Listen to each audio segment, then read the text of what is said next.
Perfectly normal childhood habits that were actually dangerous. Let's jump right into this. Number 7. Backyard chemistry, aka kitchen meth for kids. Everyone had that one science phase. Mixing vinegar and baking soda, making potions with shampoo and food coloring, or lighting something on fire because you wanted to see what happens. Newsflash. You weren't doing chemistry, you were performing small-scale chemical warfare. Kids' brains are wired for curiosity. The dopamine hit of discovery overrides the part that whispers, "This might explode." When you mixed cleaning products, you were basically one wrong ratio away from creating chlorine gas, the same stuff used in World War I. Fun. You probably learned that science is fun from cartoons where beakers bubble in rainbow colors. Real life doesn't have a laugh track when your mom's kitchen fills with fumes. And yet, this chaotic experimentation helped develop early critical thinking, the idea that cause and effect exist, even if the effect was your eyebrows disappearing. In developmental psychology, this kind of play is called hands-on exploration. It builds cognitive flexibility and problem-solving skills, assuming you survive the combustion phase. So next time you smell vinegar and think of your volcano project, remember, you were 1 tablespoon away from a hazmat situation. Number 6. Swing set launch experiments. There's a universal moment in childhood, pumping your legs on a swing until you feel unstoppable. Then because human curiosity is relentless, you jump mid-air at max height with no plan. You thought you were defying gravity. In reality, you were auditioning for the emergency room. That brief moment of weightlessness was your brain's reward system saying, "You did it," right before your tibia said, "You shouldn't have." Kids crave sensation and novelty. According to child development research, risk-taking peaks around ages 8 to 12 because the brain's dopamine system develops faster than its caution circuits. Translation. You're basically a tiny thrill addict with a body made of cartilage and optimism. That's why jumping off a swing felt like a personal moon mission. You wanted to fly, even if landing felt like slamming into Earth's core. The science checks out those reckless leaps actually trained your vestibular system, improving coordination and balance. Unfortunately, it also trained your pain tolerance. The real danger wasn't the swing, it was the unspoken competition. Who can jump the farthest? Every childhood friendship temporarily turned into a NASA test flight program. Spoiler, none of us landed gracefully. Number 5. The Great Plastic Bag Oxygen Test. If you ever put a plastic bag over your head as a kid, just to see what happens, congratulations, you unknowingly recreated a grim public service announcement. This bizarre childhood experiment was born out of curiosity, not malice.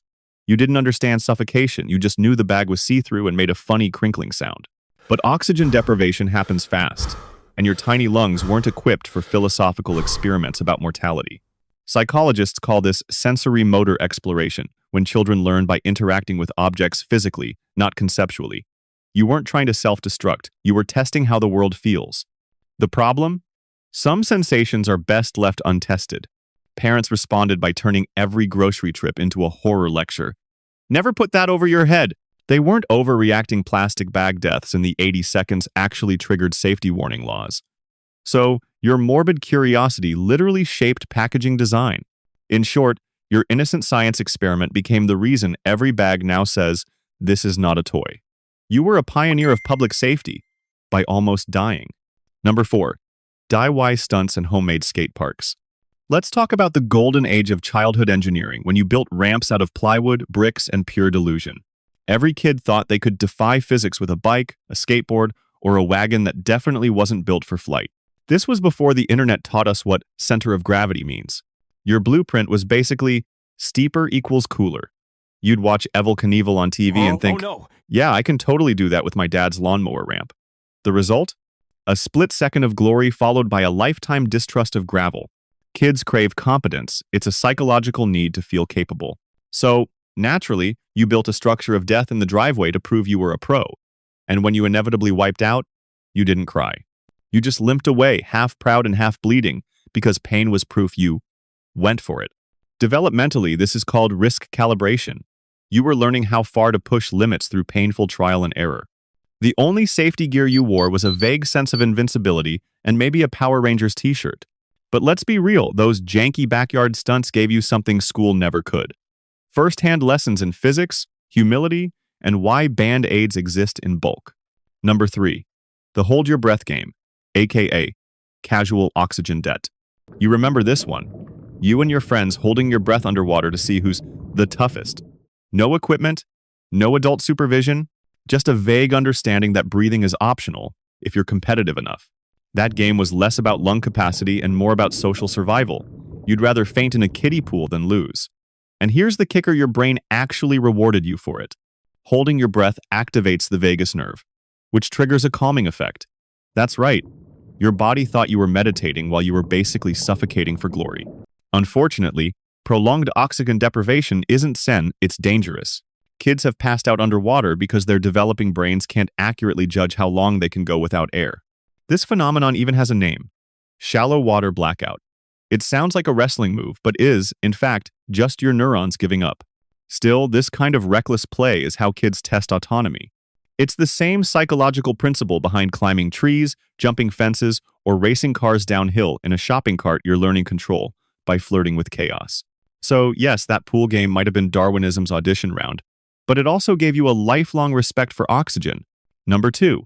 Fire plus curiosity equals childhood pyromania. Few things rival the chaotic power of a child discovering fire.